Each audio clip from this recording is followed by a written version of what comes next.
Guys, this is for your consent that I'm going to start recording of this session, which is already started, and I'll be publishing this video to everyone, right?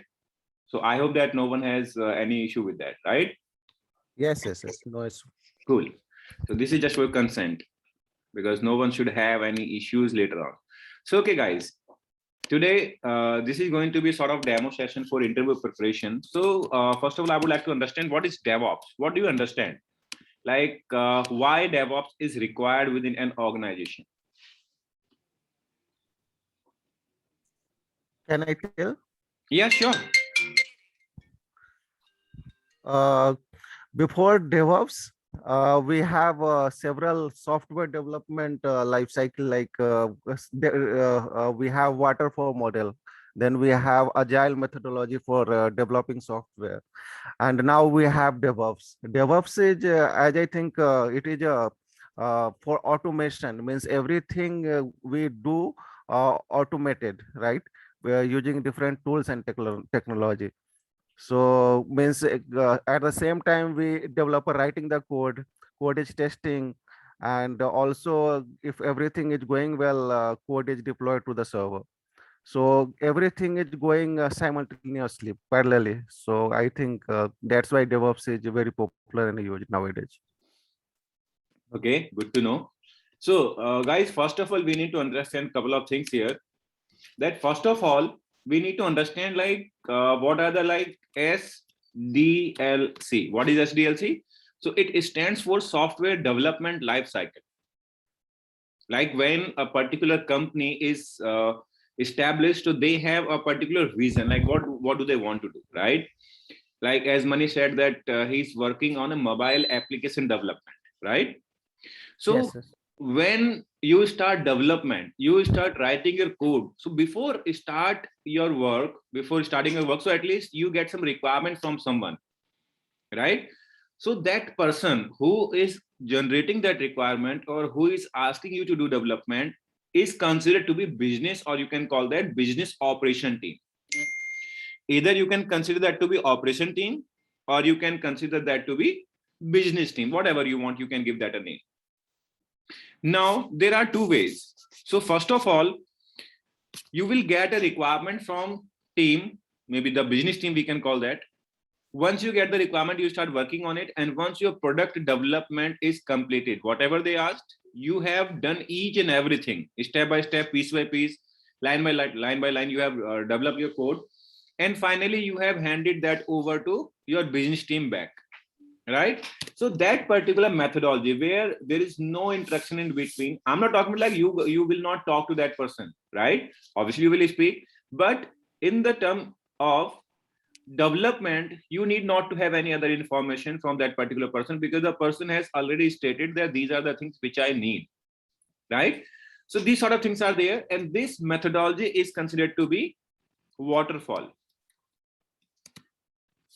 Now what is waterfall? Let us say I want to build a particular mobile application where I can ask customer to purchase things, and moreover, if they want to sell something, they can create their seller account. If they want to purchase something, they can create their buyer account. So that sort of thing I want to develop, right? So I will let you know each and everything, like how many columns do I want, what are going to be features of this application.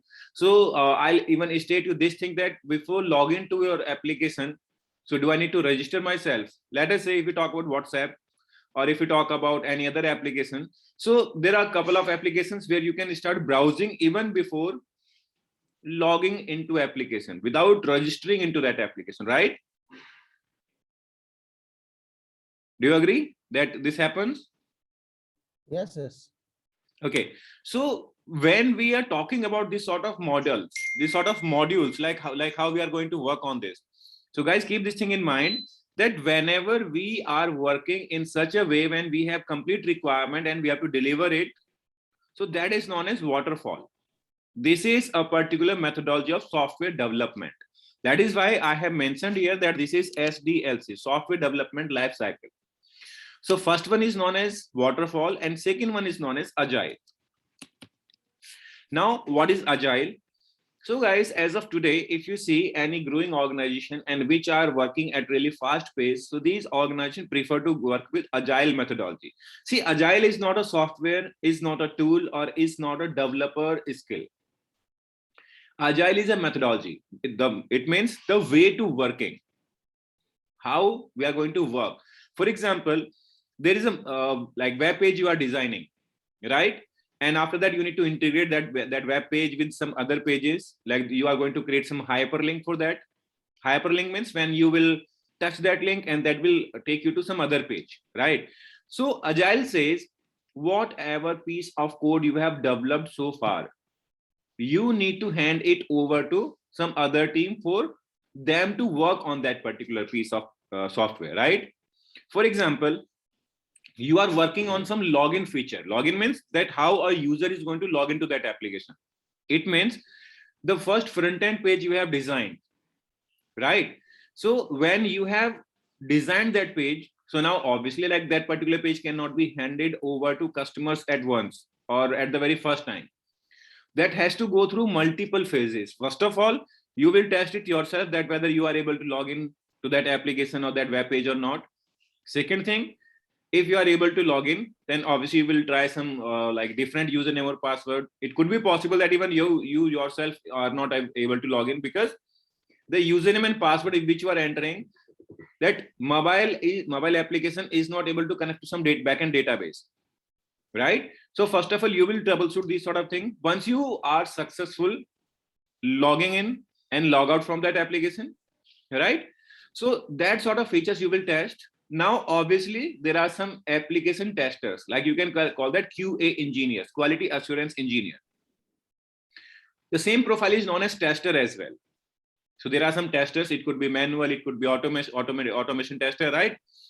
Now they are going to test that application. They will let you know the particular features. Let us say they will read the line of code, whatever are printed in logs.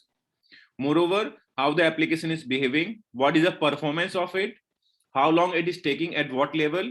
Let us say that one application user is taking 30 seconds to log in.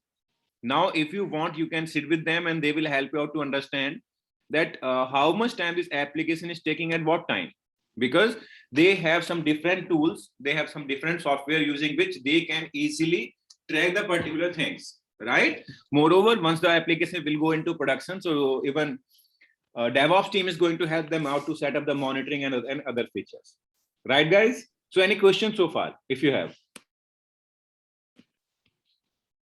No, I do not have. Stalin, Manoj? No. Okay, great.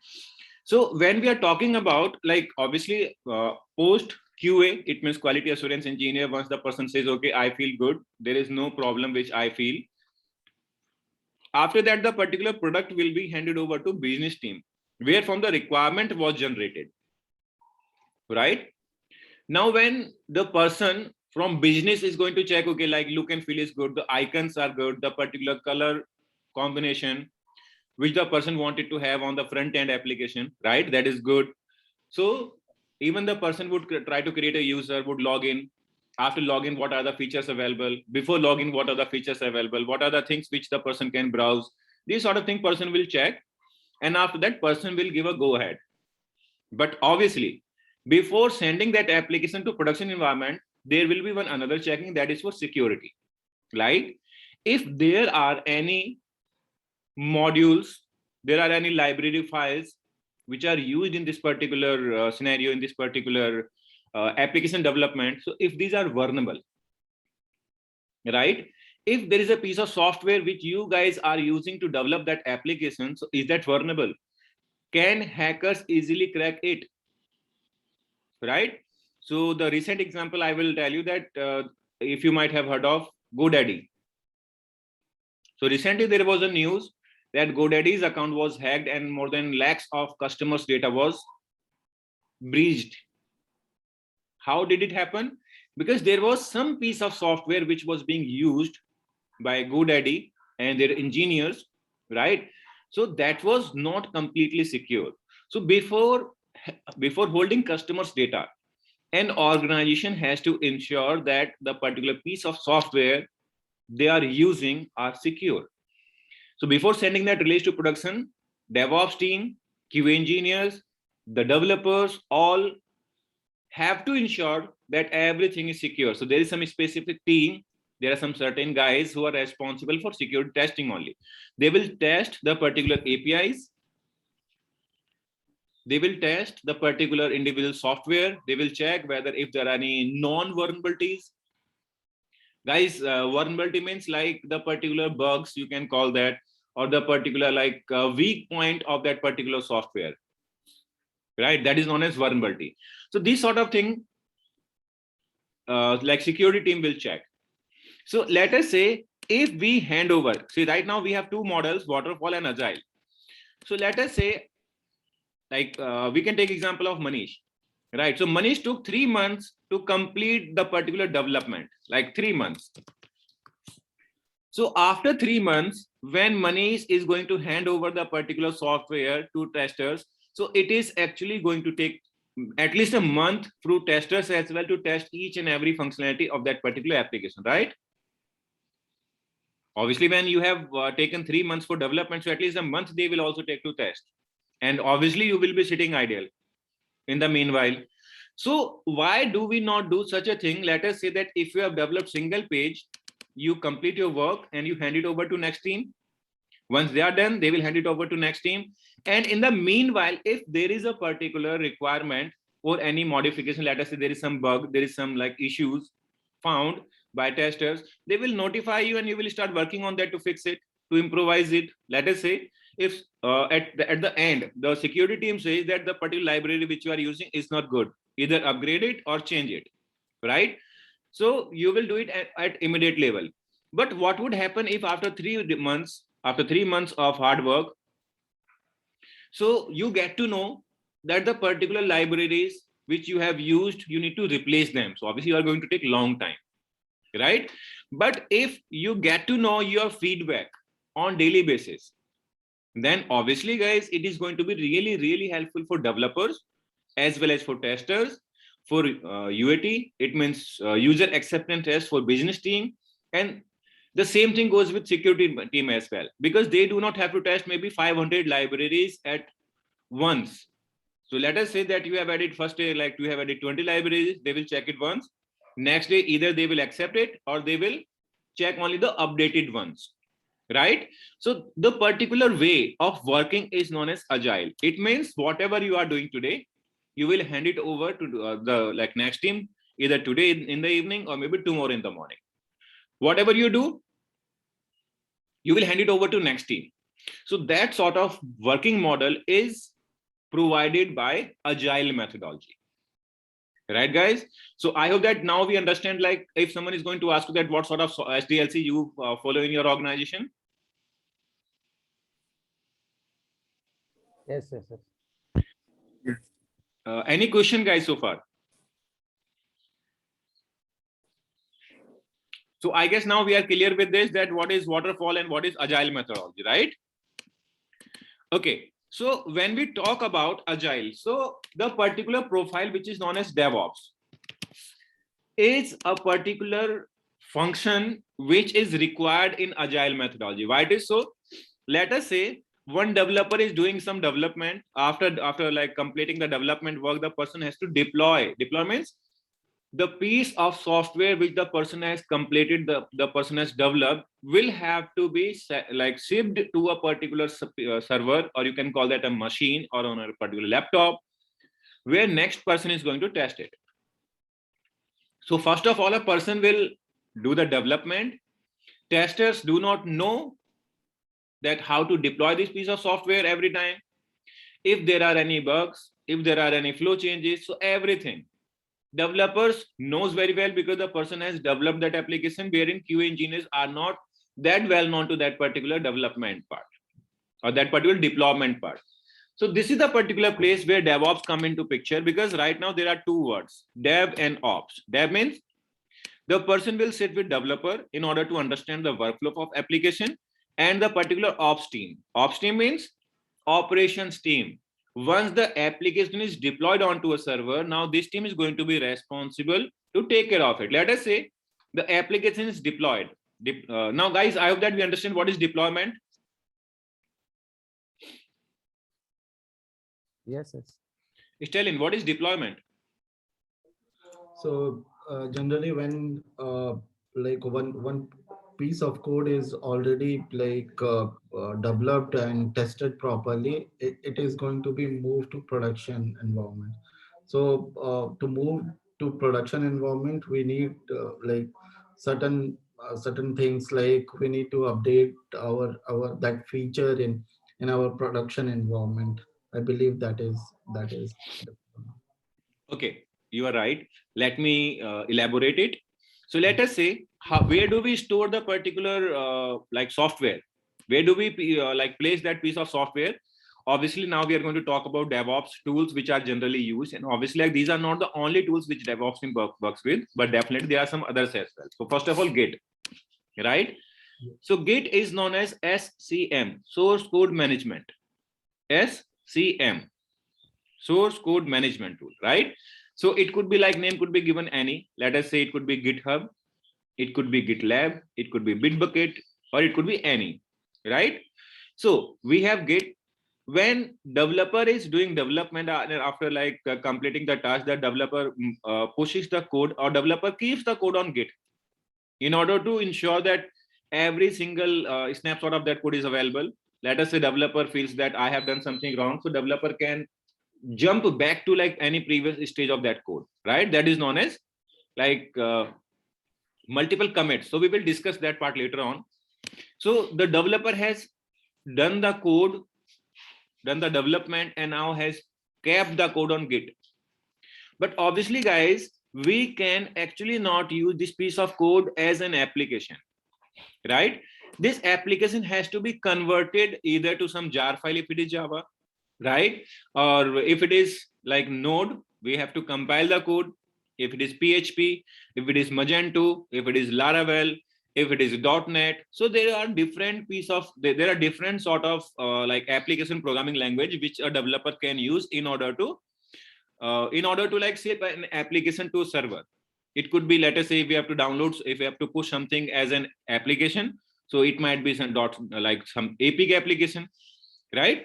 So the piece of code is available on Git, but we have to convert it into some different form, and that conversion takes place with the help of Jenkins.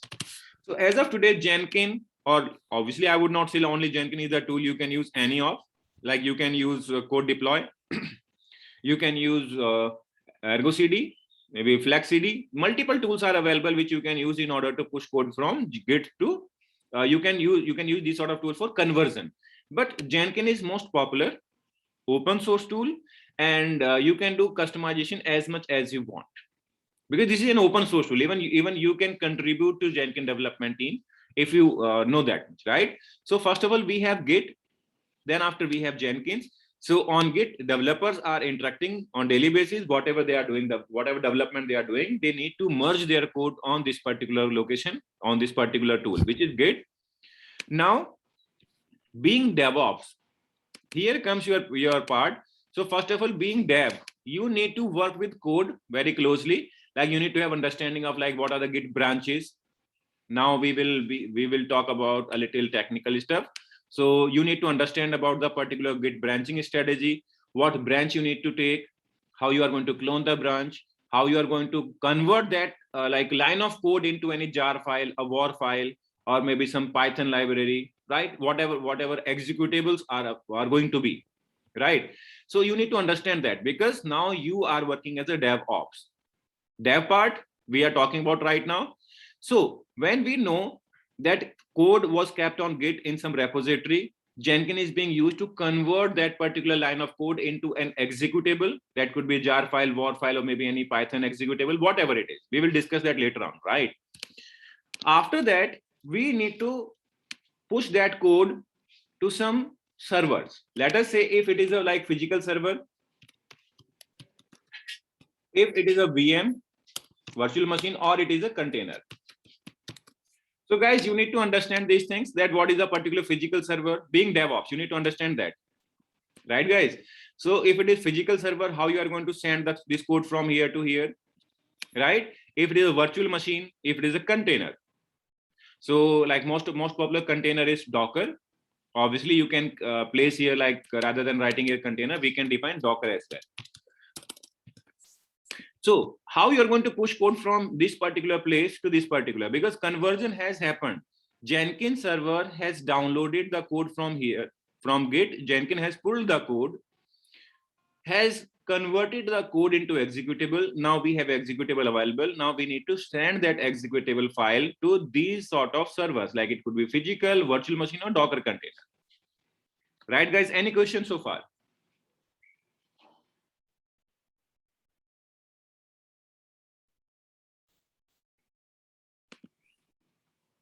Yes, guys. Any question? No. Okay, so great. So let us say that you do not want to perform these sort of things manual. You do not want to do SCP every time. What you can do here is, so there is another piece of software which you can use here to do some sort of automation. Either you can directly push code from Ansible to these servers, from Jenkins to these servers, or you can include one another tool here which is known as Ansible. You can use Ansible here, like Jenkins will be integrated. Jenkins and Ansible might work on the same server. You might have some different like server for running these sort of tools. Then after you can push your code here. Now, once the code is available here at this particular point, so right now the developer's task is completed. Developer has done the development, has converted the code, the line of code into executable, has automated it with the help of Jenkins and Ansible, and now the code is available to a server. From here, once the code is available on server, now the particular second section of this particular DevOps profile comes into picture, which is ops. So right now, guys, let us work here only. So now, guys, the particular ops team will take the charge of this particular like infrastructure. Now they need to ensure that the particular servers are in place, servers are working properly, and monitoring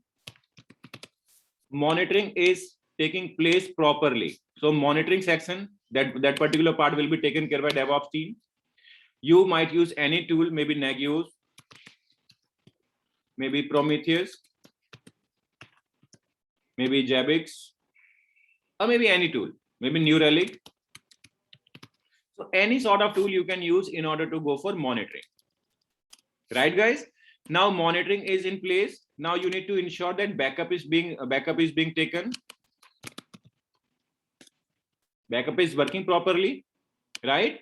Moreover, let us say if there is any database, so you need to take backup of MySQL, maybe Oracle, maybe Postgres. So these sort of things you should be knowing about, right, guys?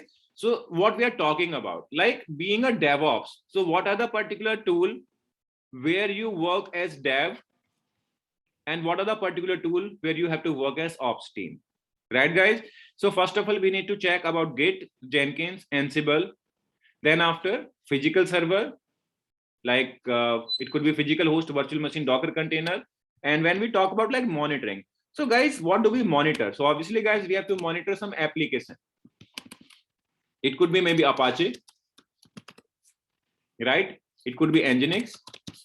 It could be Tomcat, right? It could be JBoss, it could be WebLogic, or it could be any other application as well. So guys, I hope that you are that you get when I'm saying that we have to monitor application. So what do we monitor? What is going to be deployed on these servers? Either it is a container, virtual machine, physical server. So these sort of applications like Apache, MySQL, Tomcat, WebLogic, JBoss, Kafka, Aerospike, RabbitMQ, different applications are going to be there which will be deployed here, right? Yes. So now we need to set up monitoring for this. And now when we are talking about monitoring, so guys, sometimes it becomes really tough to handle monitoring with a single dashboard. So we have to have monitoring for different things. For example, we have, let us say we have 50 VMs, for example, or let us say that we have 500 containers, right? Now there is a transaction which has taken place. There is a particular person who was trying to transfer some money from one place to another. And now the person says that my money is debited from my account, but has yet not been credited to the person where I was trying to send. Now, guys, you have 50 servers. How will you be able to identify that what happened with that particular person's transaction? Because now you have 50 different virtual machines. How will you ensure that which virtual machine was responsible to process the request of that user? Yes, guys. I believe we need to like have some sort of like scripting or something that will check whether that user is doing any transaction or not. Okay, let us say that user has shared your particular transaction ID. See, Mhm. I guess that every one of us are just into a particular mode of payment which is online. Maybe we are using Google Pay, Phone Pay, maybe Paytm, maybe Airtel app, maybe we are using So Amazon Pay, right? so in our like server we can like in our log file we can search for particular that transaction ID or something. So, Now that's the point which I wanted to discuss. When you said that there has to be like we have to log into server, we have to check the logs. That's the point. So now we have 50 servers. So which particular server will you start working with? Moreover, let me tell you one more thing here. So when we are talking about, see, like this is you can understand this is going to be like 40,000 feet overview of this particular infrastructure, but you need to understand that part as well, right? So very first thing we have some sort of DNS. yeah. Then after we have load balancer. Like we can define like elastic load balancer if we talk about AWS. Then after we have web servers, right? Behind web servers, we have app servers. Behind app servers, we have databases, like DBs. So we have, let us say we have 20 web servers, we have 30 app servers, and we have like database. So which particular component will you look first? The web servers, 20 web servers are there, app servers, 30 app servers are there, and database. So which particular component will you start debugging with first? Because you are the engineer, you got a complaint, right? So how will you start working with it? So guys, in order to ensure these sort of issues, we have another tool which is known as like continuous log monitoring. There is a particular component known as ELK, Elasticsearch, Logstash, and Kibana. And Logstash being replaced with FB, like FileBeat, not Facebook. I'm talking about FileBeat or MatrixBeat. So either we can use Elasticsearch with Logstash, or we can use Elasticsearch with FileBeat or MatrixBeat with Kibana. So Kibana being the dashboard. So we can define it like this. Elasticsearch and Kibana are going to be same, and moreover, like as of today, Kibana has also been replaced by Grafana. You might have heard of this sort of tool. So we will discuss about in detail. But for now, guys, what we are trying to understand here. So guys, we are trying to understand that being DevOps, what are the tools you have to work with? Being Ops, being Dev, what are the tools you have to work with? Being Ops, what are the things you have to manage? Right, guys? Yes, I have one question. Please go ahead. Grafana. Grafana is something like this is providing the UI, something UI part for monitoring the servers or something like that. Correct?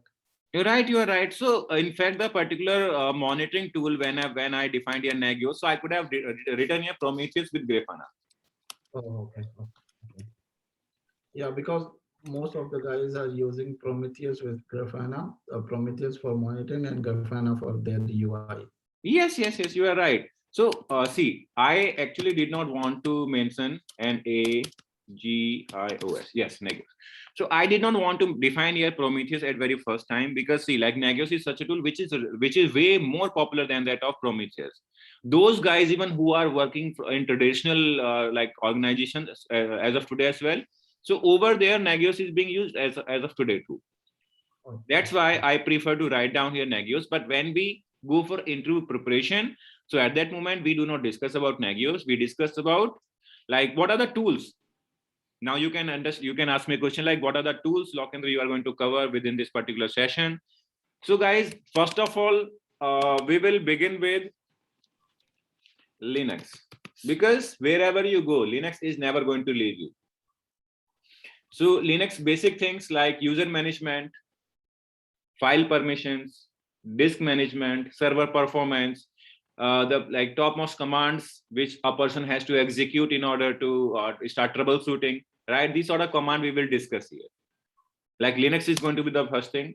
Second thing, cloud. Like AWS cloud, we will discuss like major topics in the sense like EC2, S3, VPC, Route 53, IAM. These sort of topics we are going to discuss. But guys, keep this thing in mind. These are going to be more focused related to interview. Like I'll not tell you like how to create EC2 machine, but I'll be telling you that particular section, like what are the expectation of an interviewer. For example, a person might ask you that you got a request for creating one EC2 machine, and the developer has stated that I need 8 CPU and let us say 32 GB of RAM. So how will you justify that the developer is asking the right requirement? How will you help us in identifying that 8 CPUs and 32 GB RAM are the actual requirement? So why can it not be 4 CPU and 16 GB of RAM? And why can it not be like 8 CPU and 64 GB of RAM? Right? So these sort of questions like an interviewer might ask you during your interview. And why it is so? Because the person would like to understand that if there is a time when you have to sit with developers and like testing engineer, like testers, being DevOps, how would you be able to add value to their cost, whatever they need to pay to like any of the service provider, CSP, like cloud service provider, right? So how will you do it? So we can sit with the developers or QA and ask what exactly their requirement is, how much they are going to put in that VM or in that device. Accordingly, we can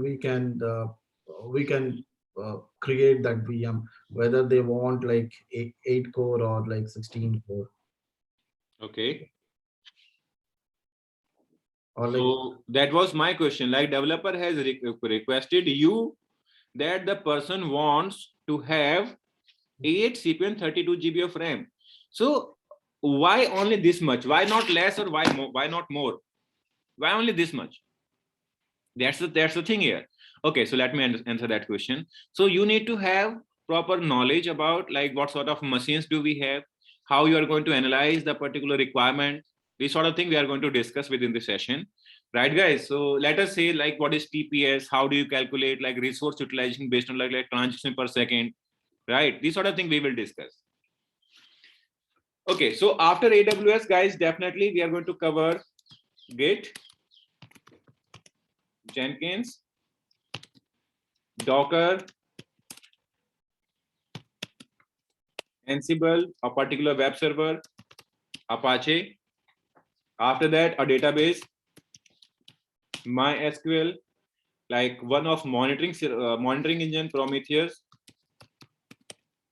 Then after, like log management tool, which is ELK.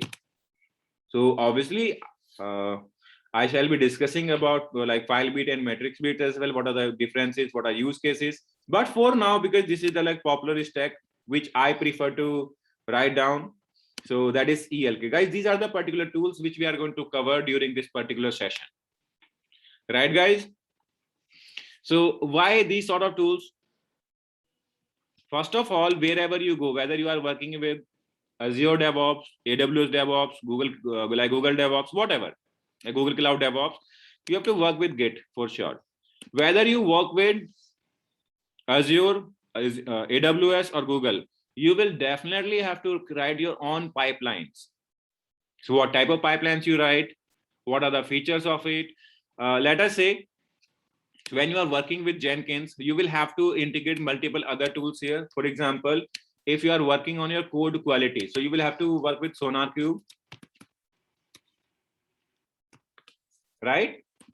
For example, if you need to ensure that all the particular component, whatever are generated from Jenkins, so these are logged properly. So you will have to work with Nexus, right? So Jenkins, SonarQube, Nexus, moreover quality gates.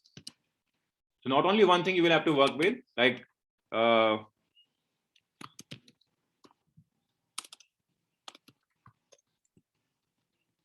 quality gates, code quality gate, which are known as. So multiple other components will keep on adding when you will start working with these particular things. So like, what is SonarQube? How do you integrate it? What is Nexus? What is use of it? How do you integrate Nexus with Jenkins? What sort of database do you use behind Nexus? What are the quality gates?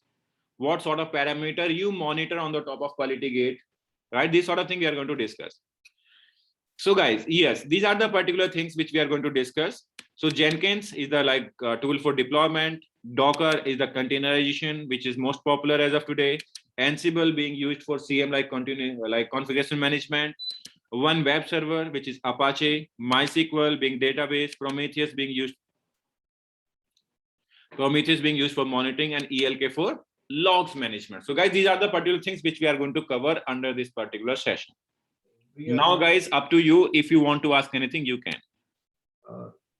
We are not going to discuss anything about Kubernetes.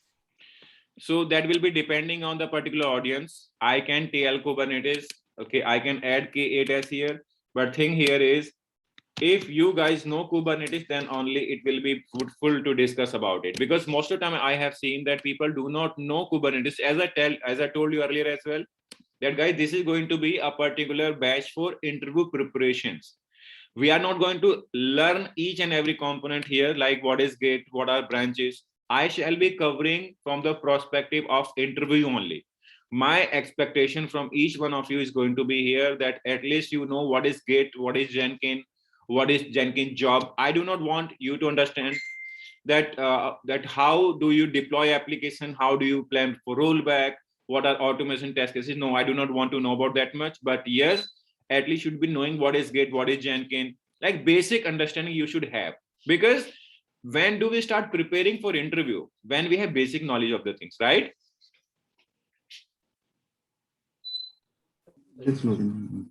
I guess that I'm clear on my words, like what I'm trying to say, right? Right, correct.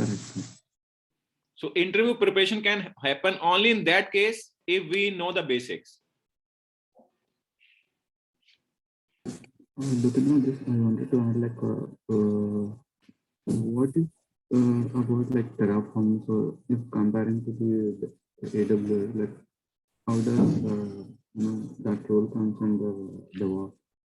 Okay, so let me tell you, Terraform is such a component which is used only in that case if you are working with a service-based organization. Because if you are working with a product-based organization, so once the infrastructure is created, so we do not have to replicate that infrastructure again and again. But yes, if you want to understand about like Terraform, so I have worked with it. I know Terraform very well. So I can let you know like what are the particular expectations from Terraform, like from a developer, like DevOps engineer on the top of Terraform, CloudFormation template, like CFT. I can be telling you, I can tell you that, but if you know the basics, I can add on that. Yes, all about that. Yeah. So I don't have any problem discussing any like one or two extra tools. I'm open for that. But guys, first of all, you need to know about it. Let us say if I start talking about Kafka and you are not aware of it, so it will be of no use to prepare for interview when you do not know the basics even. I'm not talking about any individual person, right? So let us say 5 guys are there, maybe 10 guys are there in the batch. And even if one knows, I'll be happy to explain things. So this is what we are going to cover within this batch, guys. Now, you tell me about your feedback if you want to add something else within this particular, like how did you find it? Because definitely we are going to keep this particular session a little short today, right? And once more, I'm going to stop recording. So guys, do you have any feedback for the session? I'll stop the recording only after that. It is awesome for me. Manoj? Yeah, it is awesome for me. I'm Manish? good from it. Yes, it was very good, very nice to hear. And I want to ask, do you provide project, real-time project, so we get benefited, means a real experience? Okay, so there is nothing called real-time project. There are scenarios. What we will be discussing during our interview sessions, whatever we will discuss, you can try implementing that in your own account. Okay, okay. And how long it will take to complete? See, it will take approx 30 hours to complete this session, or you can understand a month time. So Okay. classes will be 4 days in a week. Monday to Friday will be the particular timing. So that will be depending, because sometime, as you know, like now I'm going to stop it. I have stopped recording, right? Yes, yes. Okay, so guys, as you know, even I'm working with one organization. So sometime it happens that I have to be there like early morning.